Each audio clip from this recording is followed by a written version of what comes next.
thing yesterday, but of course the computer is not wanting to cooperate.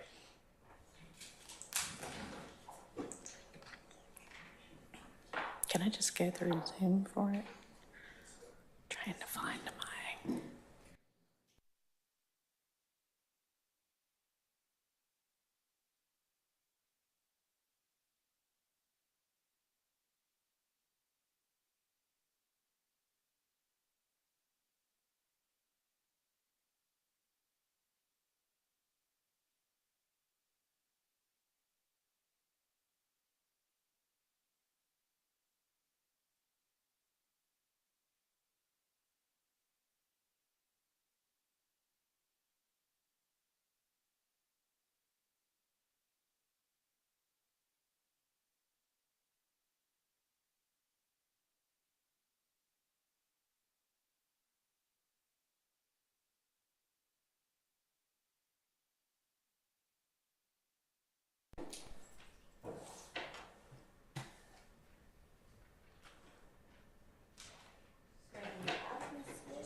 Just not by, I'm not seeing her on the screen.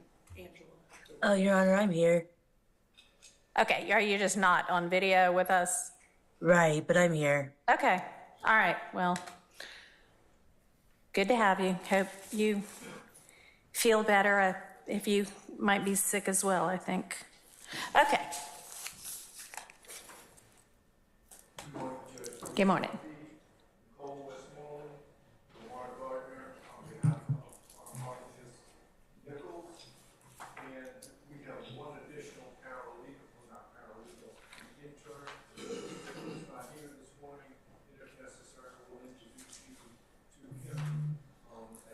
Okay, that sounds fine.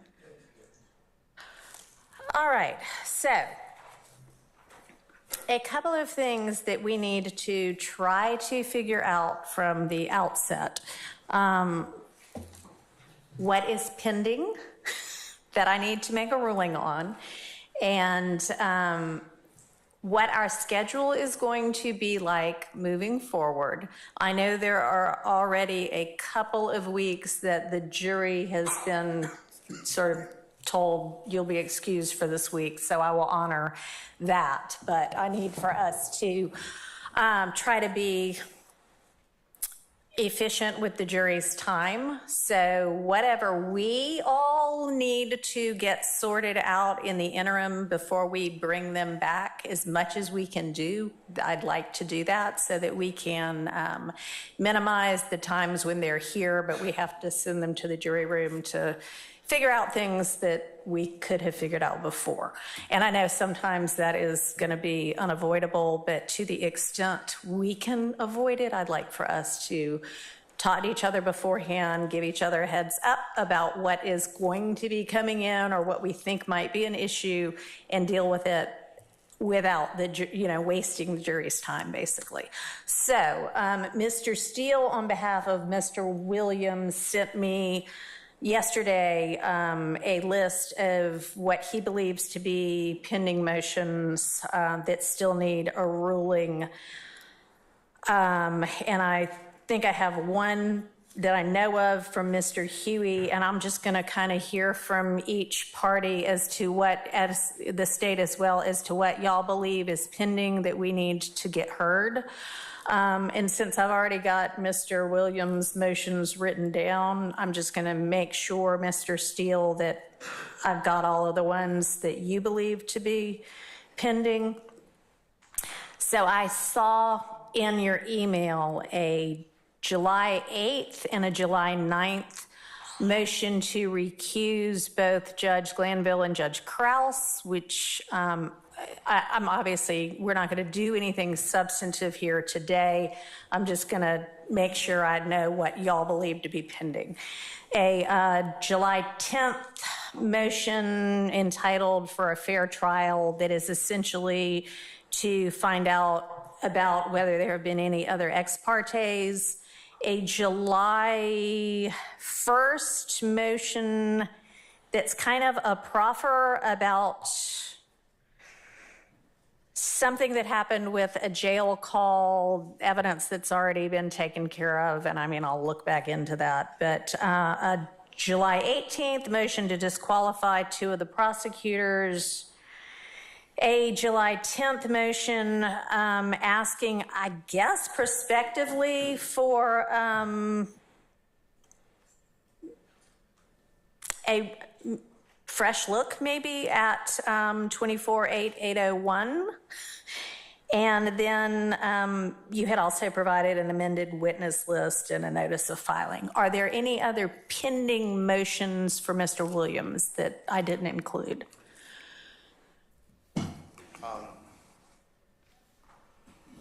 It's not a motion that filed. May I address that just for your education? Sure. Okay.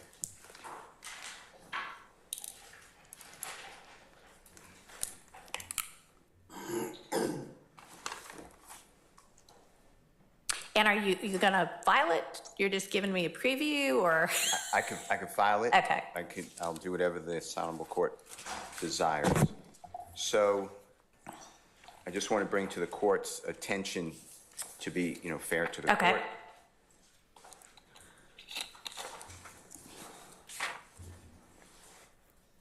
May I approach, Your Honor? Yes.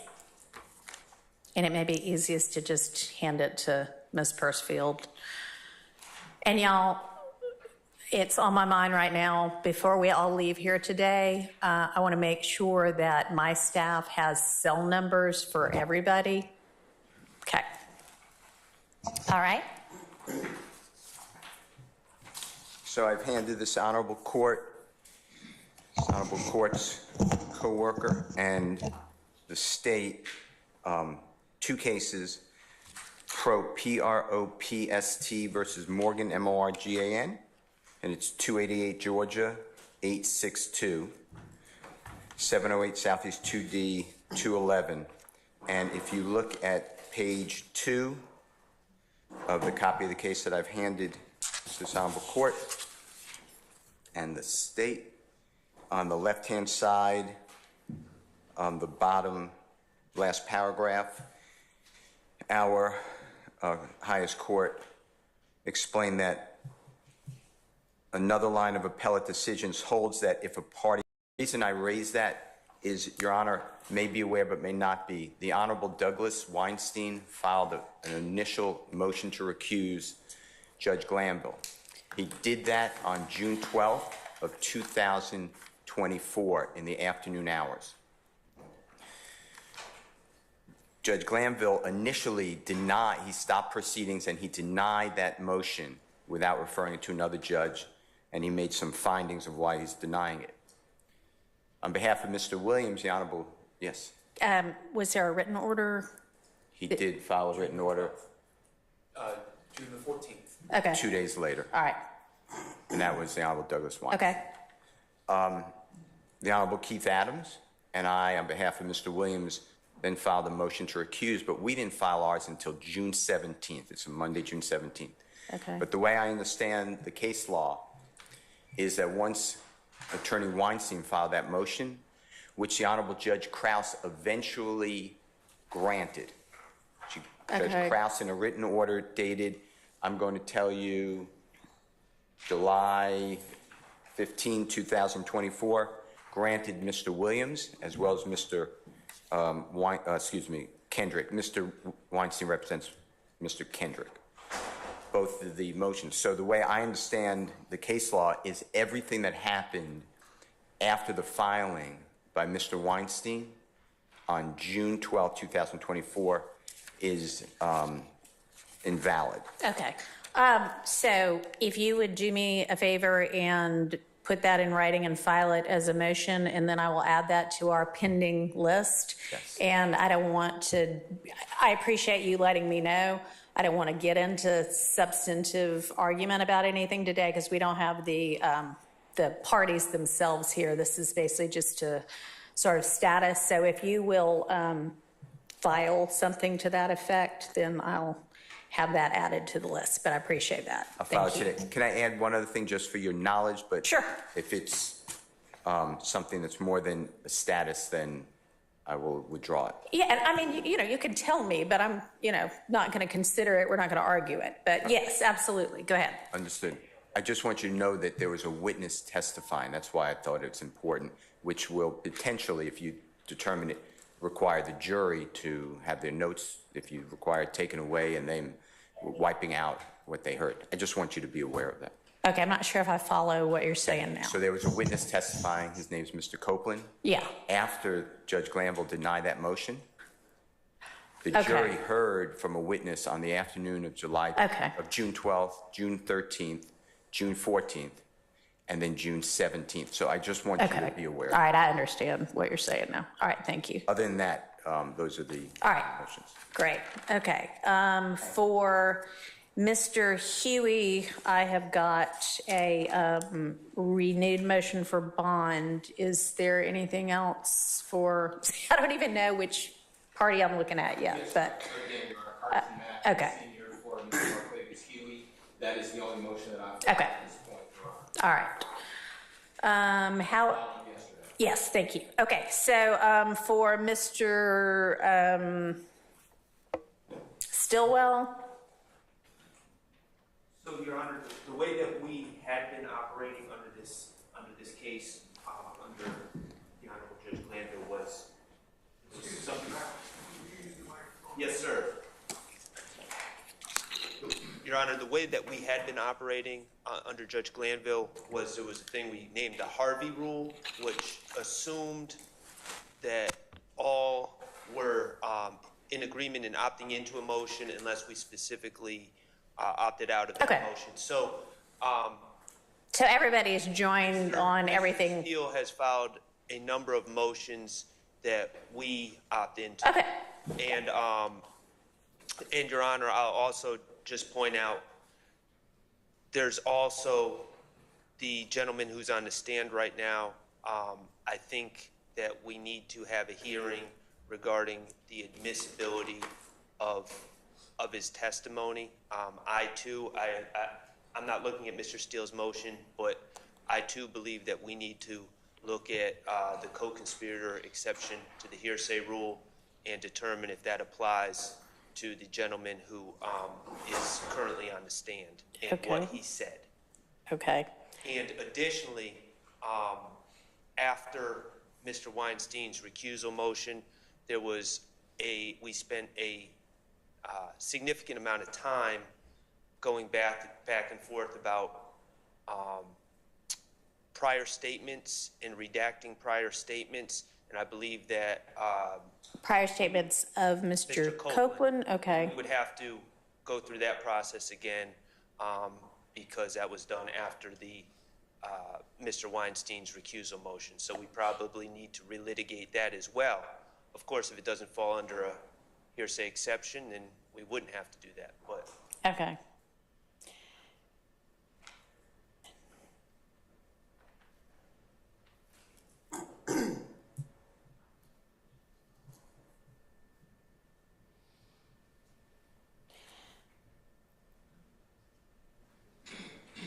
And with regard to the question of the admissibility of Copeland's statements under the co-conspirator rule, is there a pending motion or was there an oral motion? Has there been a ruling?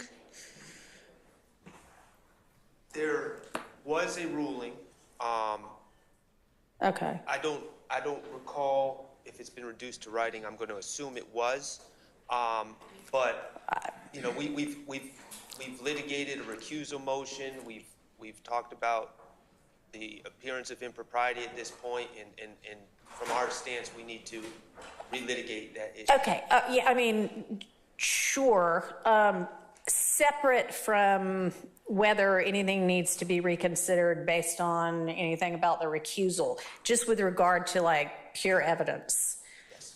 Was there an objection and a ruling There was. before he started testifying? There was. Okay. And that's what you're saying Just should not be, related to substance, but just to educate. but is that what you're saying should be reconsidered? Okay. All right. All right. I am not going to go back. I mean, this case has been going on for how long? 6 months, at least the trial part of it. And obviously, I'm parachuting in, and I'm just going to have to pick up from here and move forward. I cannot go back and reconsider every evidentiary ruling that's already been made, and I don't think that's what you're asking. I think you're saying because this witness is still on the stand. But I don't know, Mr. Botts, if you were about to say, let's reconsider everything, but we're not going to be able to do that. Just all the rulings on On Mr. Copeland. Okay. All right. All right. And let's see, for Mr. Ryan, and I understand everybody's basically joined in on everything we've already talked about. Is there anything that's individual or in particular to your client that I need to think about? Yes, Your Honor. And hopefully the state will correct me if I don't have it correctly. But some of what specific evidence the state plans on using for each witness has been specified somewhat on a rolling basis. Okay. I'm going to give an example. In Mr. Ryan's case, there are 15 recorded interviews. Mm-hmm. The state is not necessarily going to offer all 15. Within the ones they might want to offer, there are parts which are inadmissible. Everyone would agree they're inadmissible, but the state has not had a chance to sit down and specifically say, we want these statements, and here's what needs to be redacted, and go back and forth on that. So we've not crossed that bridge yet for Mr. Ryan. When we do, you'll have motions of that nature. Okay, so I'm going to try, and we can maybe get to that in a minute, but I would rather everything that should have been a motion in limine get sorted out. I don't care if we're 2 months from that testimony. But that's absolutely fine, Judge. Just the yeah. describe it on a rolling basis is what. Yeah, well, to the extent we can stop that, we're going to try to get everything done beforehand, but we'll see. We'll see. All right, thank you. And then who else have I still not heard from? For Mr. I will, y'all, in a couple of weeks, I'll know all of this, but I just honestly have not been following this case up until now. So, Mr. Harvey, for Mr. Nichols.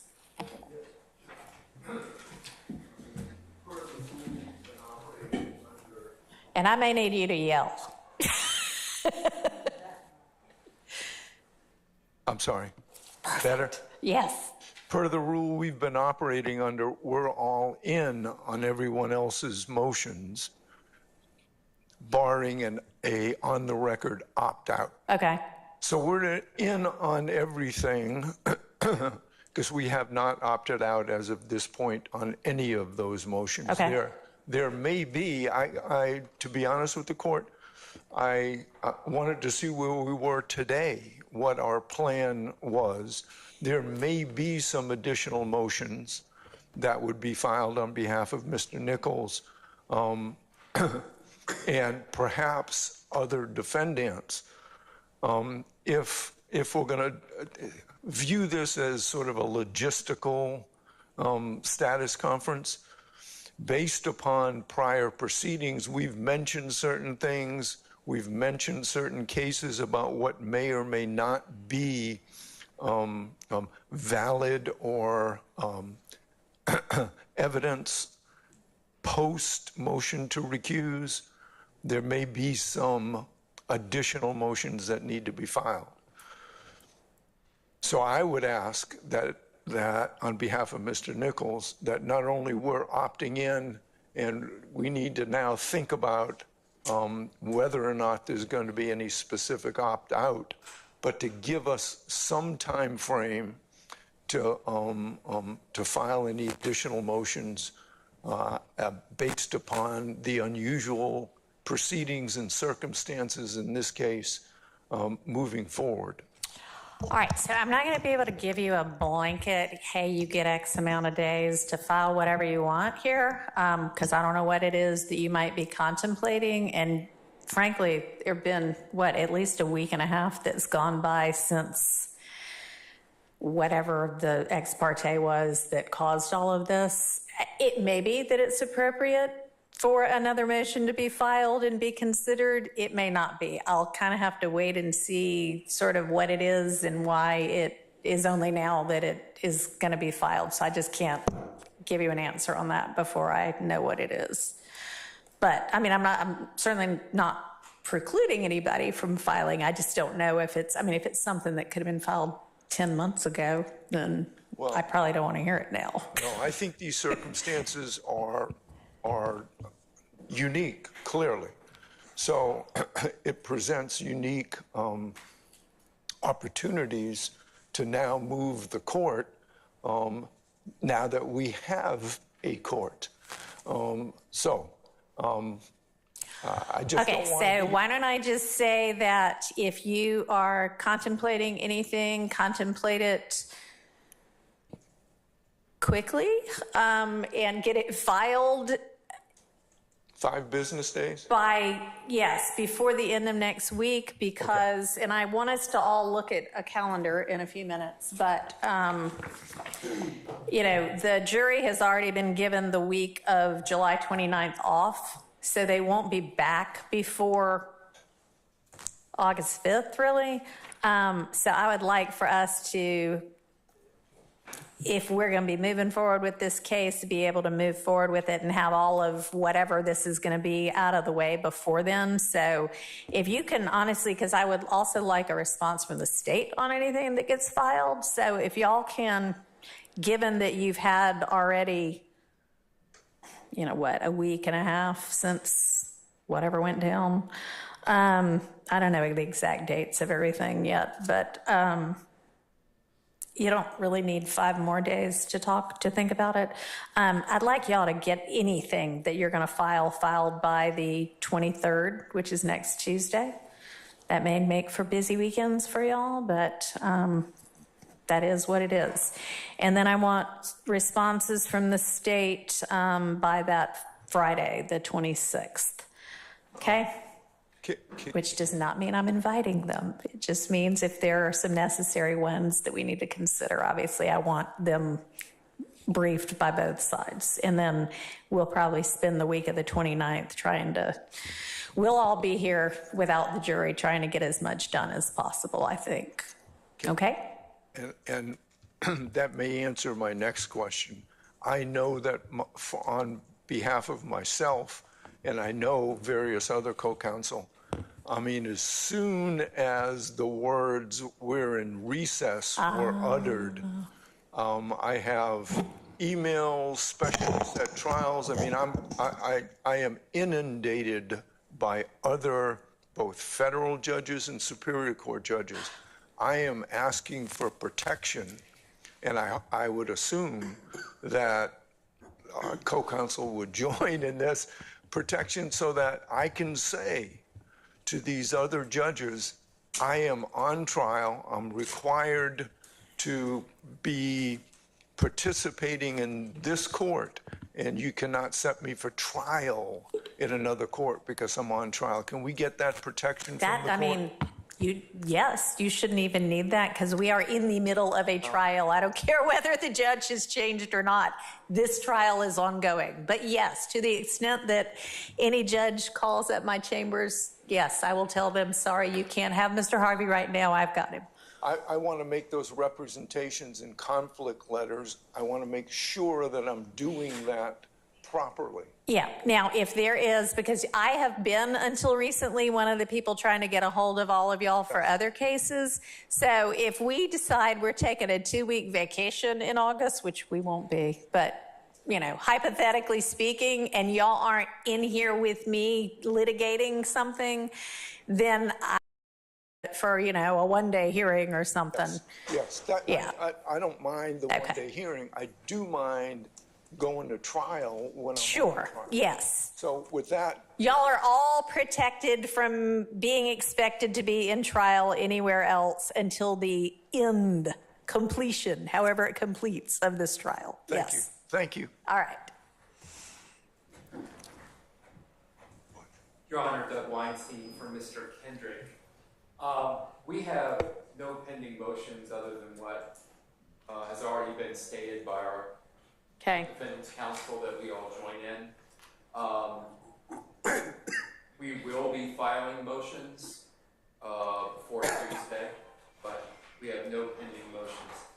And you said we are going to discuss calendar moving Yes, forward? yes, yes, Okay, I have yes. some comments with regard to that. Okay, all right. All right, turning to the state. Are there pending motions by the state that need a ruling? Thank you, Your Honor. There are, and we will have to the court before Tuesday of next week, as the court has made a deadline. There are responses to recent filings by some of the defendants that the state anticipates it will be making.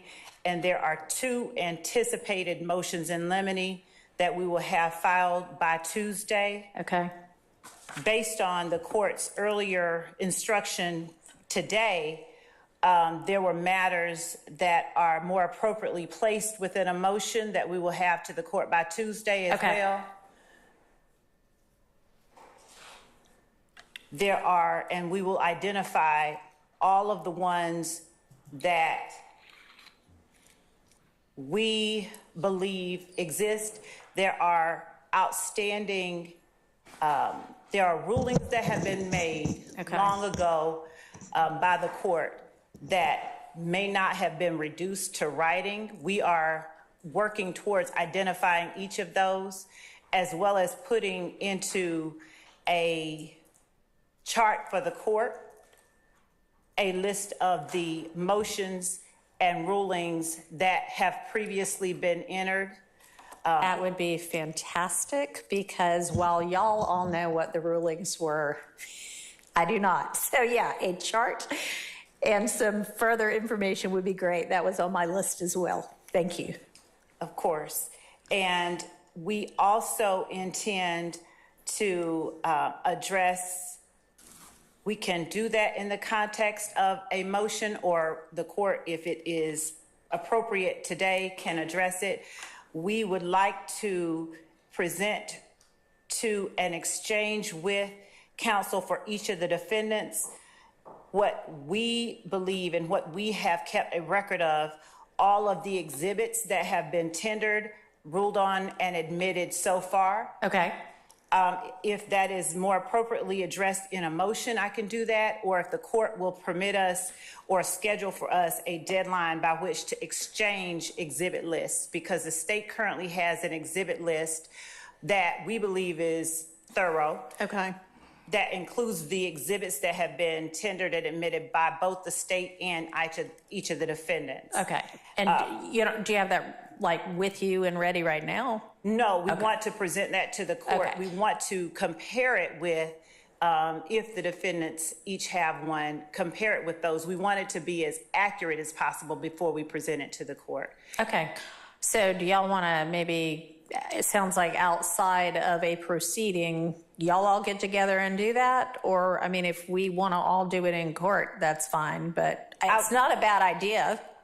I would have preferred that the court just ordered that each of us present to the other the exhibit list that we have, to the extent that they do exist, and that we then endeavor to iron out any differences or discrepancies. So that, for example, by next Wednesday, we each give to each other what exhibit lists that we have, not anticipated exhibits, but the ones that have already been admitted and ruled upon, because there have been moments where exhibits have been shown to a witness or spoken on, and the tendering party represented that the exhibit had already been admitted, and upon closer inspection, the exhibit had not been admitted. Okay. So we are asking for a date from the court. Okay. So when can you have yours ready to dole out to everybody? We can have ours ready by Tuesday, if we can exchange them by Tuesday. Okay. Is it, I assume everybody's been kind of tracking this. Could everybody have what you think is the state of the evidence by Tuesday? I don't think that's going to be hard to do if it's okay. I mean, frankly, whatever the court reporter has is what's accurate. So it might be that I can just get that list from the court reporter and give it out to all of y'all. And if there is that might be a better way to do it. And then if there is a discrepancy and anybody who believes that's inaccurate, we can take it up. So why don't I talk to and we're going to be from now on, well, y'all all know Miss Parker, but Miss Parker is retiring in 1 week. I will have a new court reporter, and I know, it's the end of an era, but I'll have a new court reporter, Ms. Winfrey, who probably a lot of y'all know anyway, and she'll be moving forward. I'm going to ask Judge Glanville's court reporter to start working on transcripts because I'm going to need them, but we'll all need them at some point probably, because just transcribing what's happened so far is going to take months and months. So we're going to shift not only judges, but also court reporters. So I will get with Judge Glanville's court reporter and ask her to give me a list of what has been tendered and either excluded or admitted or is still hanging out there. Give that to all of y'all, probably just through email from Ms. Rosser. And then if there is any discrepancies, y'all can let me know that, okay? That would be great. Does the court, and I understand that there's really no way to tell accurately, but does the court have any idea of when we could anticipate receiving something like that? I think pretty quickly. I mean, I've had a couple of communications with her already, and she seems pretty on the ball, and she's tracking it all on an Excel spreadsheet or something. So I don't think it'll take long. I think I can get y'all that by next week sometime. Thank you. Okay. Let me write my to-do list. Okay.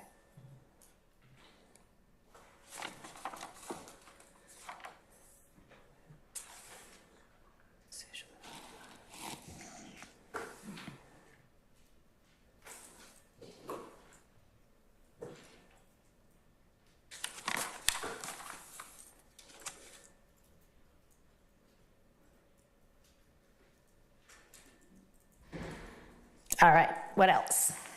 Your Honor, I'm reviewing all of the notes from representations made by counsels for each of the defendants, and based on my review of those notes, I don't believe that there are other matters that we need to address at this time that are properly addressed without the defendants here. All right. And do you have an idea of when you can get me the list of the rulings so far?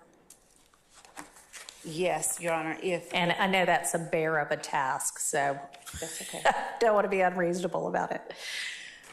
Just 1 second, because we have already begun that process. Right. And let me, if the court will permit me to confer with Sure.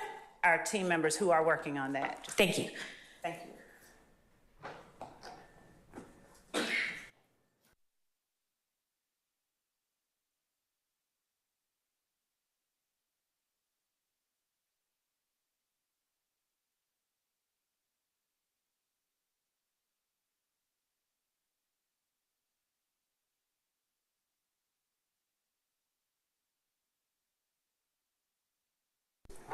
Actually in on this case, or are you just standing in for Mr. Williams today? I'm actually in on this case. I did file an entry. Okay, thanks.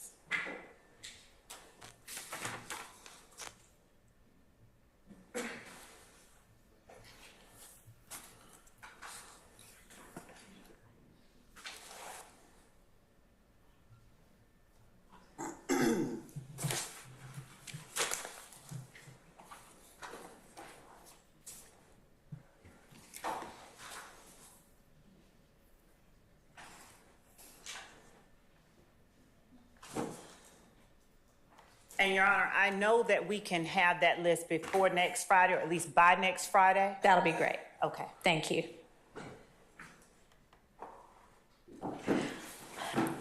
All right.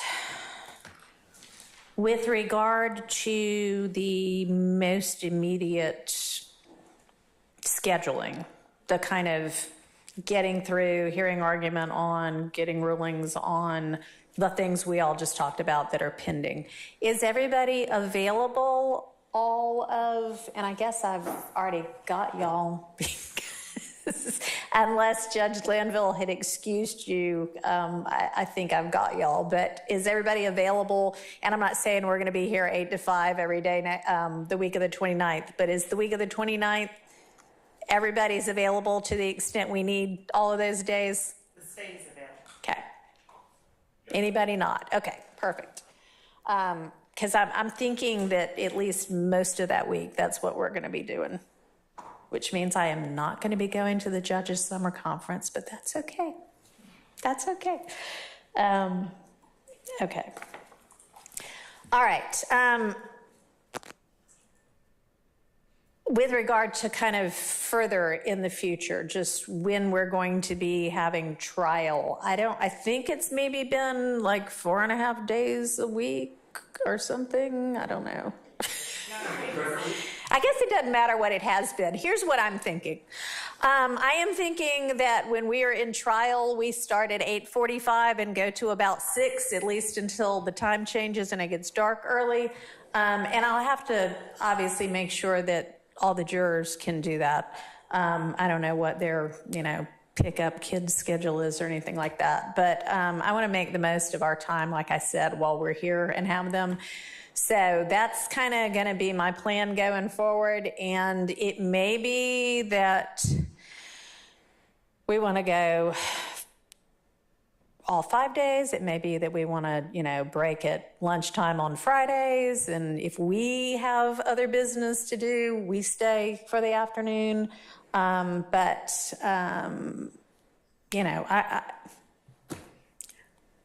we may not start August 5th with the jury. We may have so much left to do still that we give them another week. But once we do start back with the jury, I'm thinking 8:45 to 6. And when I say 8:45, I mean 8:45. I intend to take the bench at 8:45. I expect I know that the parties, the defendants will be here because the sheriff's office will have them here. I want all the attorneys to be here as well. And if you have 5 attorneys on your side, as long as one of them's here, we're going forward. Okay? So I don't want to be waiting around till 9:30 to get started. 8:45. All right, so that's that. So a couple of things have been brought to my attention that some people might like changed now that have a fresh face. And y'all, some of these are really kind of insignificant, but I'm going to go ahead while we've got some time and bring them up. Food in court. Everybody can have water whenever they want to. The attorneys can have, whatever drink they want to, as long as you're not klutzy like me and don't spill it all over everything. I guess if you do, that'll be your problem. If we are working through lunch and the jury's out and we're working and y'all are here and the clients are here, that's okay. But snacking while trial's going on, we're not going to be doing that, okay? So if we are working through lunch, if we are working late and it's dinner time, it will be okay to the attorneys or the defendants have food. Not while somebody's on the stand testifying, okay? We're not at a movie. We're not going to be eating popcorn. All right. Hopefully that'll be all I have to say about that. Apparently, one of the first things that I don't know how many different deputies told me was the clothing for the clients has gotten a little out of hand in terms of how much they all have now. I don't know, but y'all need to maybe get together and let's exchange most of that. And sure, they can have new outfits for court, but it sounds like they're like full wardrobes full of clothing for some of these defendants. And that's just a lot for the deputies to have to keep up with. So how about if y'all check in and maybe through Miss Rosser, y'all all know Miss Rosser, I think. She's not even here today. Yes, she is over there. Miss Rosser, my fabulous litigation manager. And let's make sure that it gets whittled down to a manageable amount of clothing, like there are only going to be 5 days in each week. So even if they had a different outfit every day, that would only be 5 outfits, okay? We shouldn't have 20 different outfits for anybody. So y'all need to clear out, apparently, the closet. So now I've done that for the deputies. They'll be more happy. Okay, next topic. Minimizing disruptions in court. I don't exactly know what that means yet, but let's try to conduct court in a way that minimizes disruptions. And we'll just leave it at that for now. There was an issue about apparently, and I'm not even sure if I understand exactly what has gone on with this, but the defendants listening through earpods to things on laptops while court is going on. And I'm not sure I understand why that's happening, and that raises some security issues with our security staff, with the sheriff's office. So can somebody kind of explain to me what that's about and why that's necessary? And if nobody wants to, then we'll just do away with it.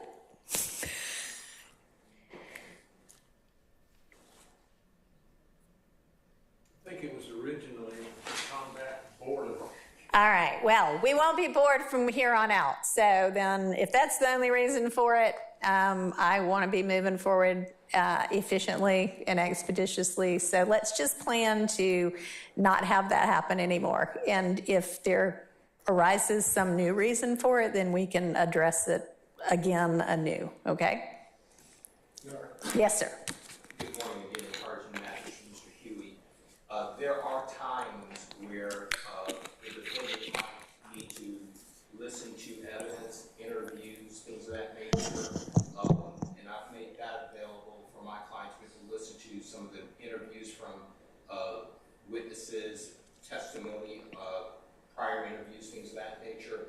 For evidentiary purposes, that would be a request for my client to be able to have that access where necessary. So why is that happening in court? That seems like something that should happen after hours between the two of you. I certainly understand that. Just maximizing the time that I have with my client since I don't have availability with him outside of court every day. So he's here, we're here. So a lot of times I'll give him an opportunity to review evidence and things of that nature. So All right. That would be the only reason I would ask.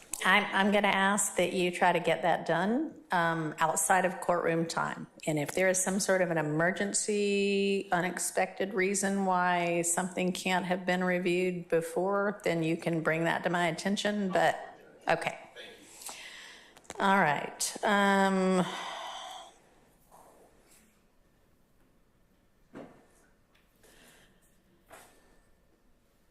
I would like to find out from kind of everybody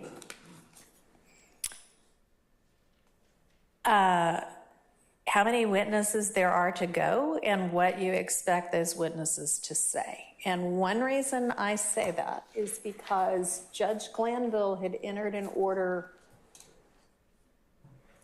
which I may not have brought downstairs with me, but y'all, when I describe it, will probably be familiar with it, that essentially said everybody, not really, but several parties have asked for mistrials, I think, because things are moving so slowly. And he entered an order that seemed to say, it appears that the state has 200 and something witnesses. We're on 50 something now. Everybody's causing disruptions, or not causing, but there have been a lot of disruptions because a witness is on the stand and all of a sudden one party or the other comes up with some video that nobody's ever seen before. And that's the reason for all of this disruption. But at the same time, you know, maybe some of this can be whittled down. And that is a wild paraphrase of that order, but I think y'all know what I'm talking about. What I want to know is, where are we really? I mean, I know, you know, witness lists look one way before the trial, and who you end up calling oftentimes ends up being something different. I know this is a multi-count indictment. I know that there are a lot of defendants involved in several different incidents.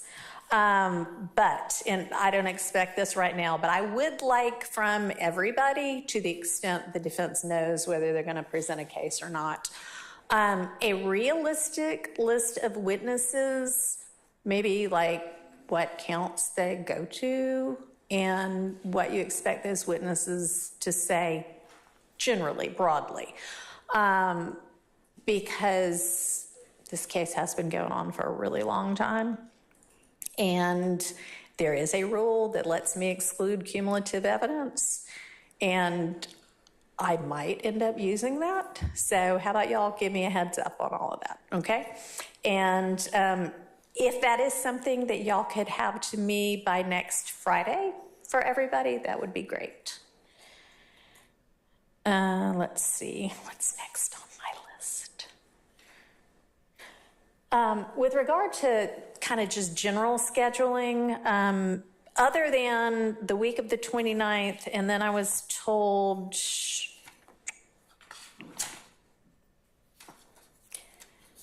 I think Monday through Thursday of August 19th through 22nd. Is anybody aware of time that has already been given to the jury as you're out of court this week, you have this week free? No? Okay. All right.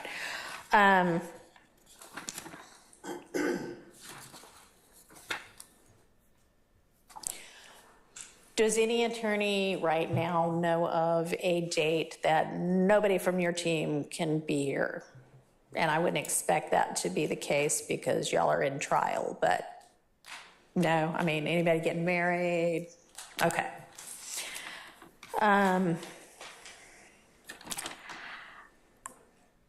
So I hesitate to even say the next thing I'm going to say, but I'm going to say it anyway.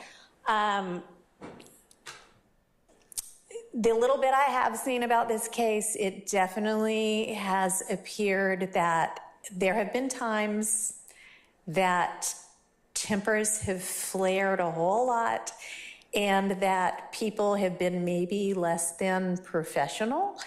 And I hope that this kind of breather has given everybody a breather.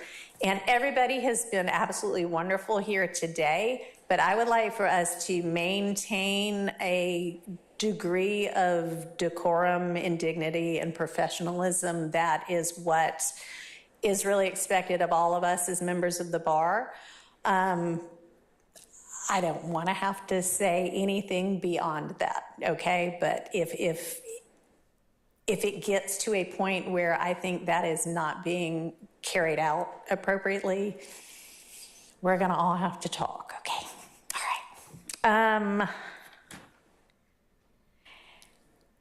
All right, what else do y'all think that I need to be thinking about, or do we need to be talking about, or at least raising to talk about later? In anything from the state? Your Honor, I believe that the court has sufficiently addressed everything that we had anticipated we needed to address with the court. Okay. Now. All right. Mr. Weinstein? No, Your Honor. Okay. Mr. Sharp, anything?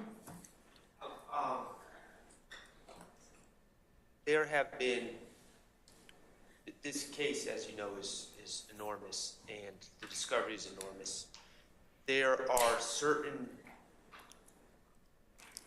with Judge Glanville, we have some general rulings about some matters, but not particulars. Okay. I'm just trying to give a heads up. This is an example, but I don't think this is the situation. I have filed a motion regarding, there was a wiretap in this case. Okay. And the judge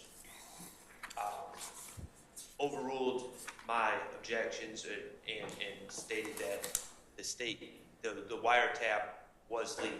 He made that finding. However, there are other issues about the wiretap and the particular things said in the wiretap. Some of those pieces of communication may be admissible, may not on an individual basis. Certain things like that, I'm just giving the court a heads up, have not been parsed through to the particulars. Okay. And we've discussed like the need to do those things, and some of those things we've kind of kicked the can down the road a little bit, so they're still outstanding. Okay. I just wanted to bring it to you. All right. So maybe when everybody is putting their lists of witnesses and what they're generally going to be talking about together, they could also, I don't know what happened to my mic all of a sudden, they could also include if there's any kind of either voluminous evidence, video evidence, audio evidence that we need to be considering admissibility of before the witness testifies. If y'all can maybe list out for everybody what that is. Because yes, I absolutely want those things to have been determined before, you know, witness Smith gets on the stand and we have 18 hours of some kind of video statement that nobody's thought about yet. I'd like to say I'm sure that all of the evidence has been exchanged by now. Would I be correct in saying that? There's reports that we're still missing. The state has said that they don't have those reports. Officers have testified that they wrote the reports. Okay. And we're still missing them. All right. That's been a recurring theme. All right.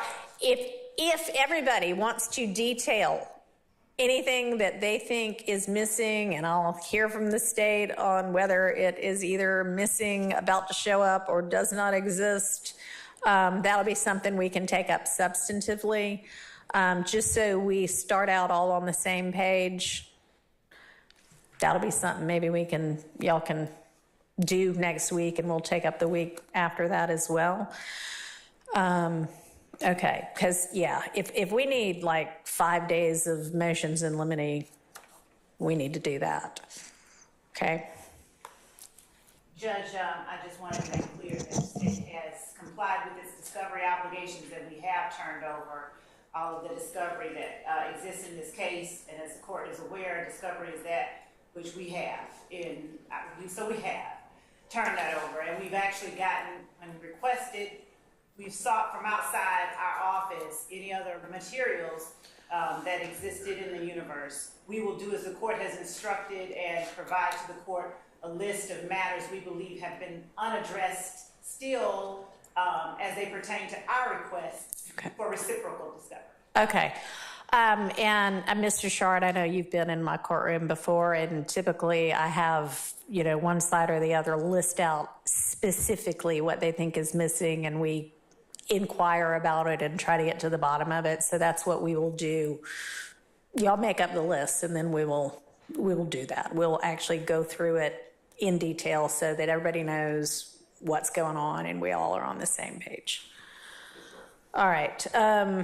And y'all, for any evidence that there hasn't been a ruling on yet that I'm going to need to consider the admissibility of, I obviously am going to need a copy of that. So if I've got 5 hours of some audio to listen to, I don't want to listen to that in court. I want to listen to that beforehand so that I know what we're talking about before we get to court to hash it out. So get me all of that as well.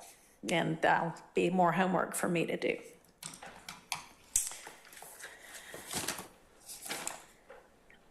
Okay. All right. Then, so let's go through anything, either Mr. Williams or Ms. Sabasi for your client. Okay. Mr. Harvey, Mr. Steele. No, not okay. this time, Your Honor. All right. Okay. The next thing I want to raise, and I have no idea what has happened before now, but I would like to encourage everybody, while we are kind of in this pause, to talk to each other about whether there are any plea negotiations that might be fruitful, whether there is any room for movement by anybody on anything, any plea. I mean, I'm willing to entertain any kind of plea at any time. It can be a joint recommendation. It will be non-negotiated since we're in the middle of a trial, but it can certainly be a joint recommendation, or it can be state wants this, defense wants that. Or it can be, we all want to keep going with this trial. I am here to give everybody a fair trial and everybody a fair shake, follow the law. But I invite during this pause, if y'all want to think about that and talk about that, now would be a good time to do that, okay? All right, so I think that y'all have a lot to do and I have a lot to do, and we will plan to get all of our filings and all of our responses in before the end of next week at the dates that I had provided. And why don't we plan to maybe not Monday, but Tuesday, the 30th.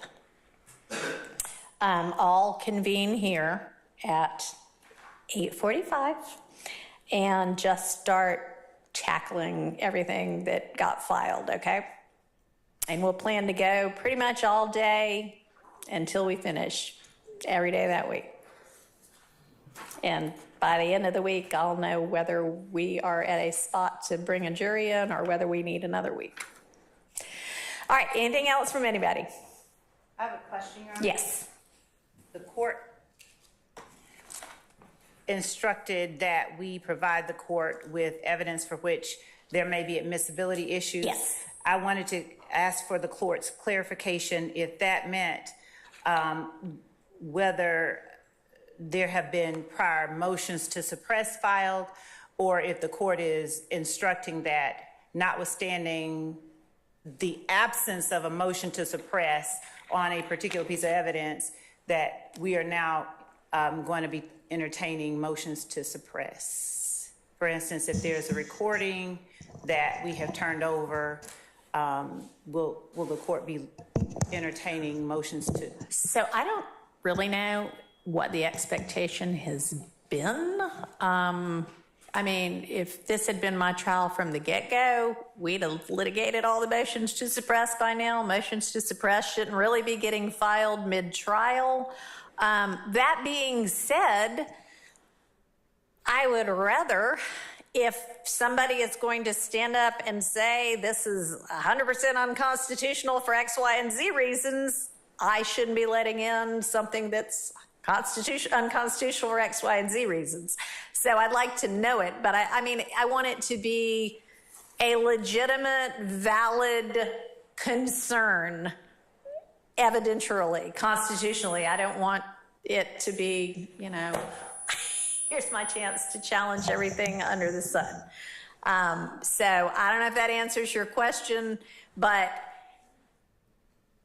you know, it sounds like there are chunks of evidence that everybody has just basically not gotten to yet, and y'all have sort of said, all right, we'll get to that when we get to this witness. And if y'all have been operating on a kind of rolling, all right, when we get to this witness, we'll deal with that evidence, then if that's what the expectation has been, then I wouldn't expect y'all to have all filed all of your challenges. I don't know what's been going on. Your Honor, that has not been the case. No, but because of the way that the court indicated that the court wanted parties to provide evidence regarding admissibility issues, I just wanted to make certain that I understood what the court was instructing. There have been evidentiary issues that I believe the parties disagree on. The state disagrees with counsel for defendants' interpretation of what is ripe and what is valid for contesting at a particular moment. I don't doubt those will continue to arise, but I was asking as it pertains to what the court instructed just a second ago regarding evidence. I didn't know whether the court was doing something different than what I... Okay, so I don't intend to revisit rulings on evidence that's already come in. But for evidence that we know is out there and was going to be introduced a month from now with, you know, witness Jones, if y'all been doing that on a rolling basis and y'all know that there are going to be evidentiary issues with it, things that I would have considered motions in limine, then I want us to all go ahead and voice that now and sort it out so that we know when the witness shows up, what can be talked about and what can't be. And I don't know if that gave you clarification. Okay. All right, Ms. Abbasi. Yes, Your Honor, if I may, I have to disagree with Ms. Love that it's been going along that we've already had motions about what is and is not admissible. Just to propound on kind of what Your Honor was mentioning and what the task of defense faces, we have a list of 8,000 jail calls. We haven't listened to 8,000 jail calls, and I think probably the majority of them are not relevant. Everyone would agree that they're not relevant. The state's not actually going to introduce all of those jail calls. However, the defense, our burden, if we don't raise the objection, it's been waived, and then it comes in at trial. Okay, so that's why the witness lists with what this is relevant to and what evidence is going to be used is going to be, I hope, very helpful in giving us all a better kind of groundwork. Yes, Your Honor, that is precisely what I'm asking. Okay. 20,000 pages of Instagram, it's going to be these ones. Okay. Okay. And Judge, Yes, sir, Mr. Adams. good afternoon. Again, Judge Keith Adams with Mr. Steele for Mr. Williams. Just to, I think the court wanted to know if there are things that Judge Glanville had been doing in regards to that particular issue. And I did want to just append to what Mr. Barnes was saying. For example, there are jail calls, there are interviews, that generally speaking, there have been hearings on the admissibility of those statements. Okay. But the court has oftentimes said, I agree that, for example, this statement may be admissible, but there may be some things in the statement that's objectionable. Sure. We'll deal with that Okay. at that time. The court has routinely been doing that. So not necessarily kicking the can down the road, but addressing issues as they come up. And the court has urged both sides in advance of that issue coming up. If we can get together and iron some things out, let's do it. We've been working to do that, but there have been routinely times where we simply just disagree and we've had to take those items up. And I think what you would like, what Judge Landfill has asked, is that let's let you know about it as far in advance as we can, and that way you can set aside some time for us to deal with it without impinging on the jury's. Absolutely. I mean, that is, I want to be respectful and cognizant of the jury's time. I also want y'all to all know what to expect to the extent you can, and litigate everything that we can litigate beforehand, if it's going to be necessary. Now, if there's some totally irrelevant Instagram post and the state knows they're not going to use it, but they listed it 1,000,000 years ago, their updated list that they're going to share with everybody should not include the Instagram post that they know they're not going to use. So, all right. So I will expect whatever filings y'all, I will anxiously anticipate all of them. Make sure whenever you file anything that you contemporaneously email a copy of it to Ms. Rosser, because the court and chambers do not automatically get what y'all file. I have no idea what you filed unless you actually let us know. So make sure that when you file it, you send a copy to Ms. Rosser so that we know about it. Okay? All right, so I'll plan to see everybody bright and early at 8:45 on Tuesday, July 30th. All right? Don't leave until you make sure Ms. Rosser has your cell information. Can All I right. ask a question? Yes.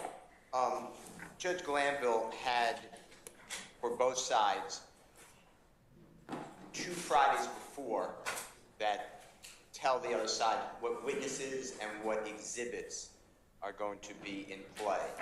I would hope that continues. That would be very helpful. That sounds like a good idea.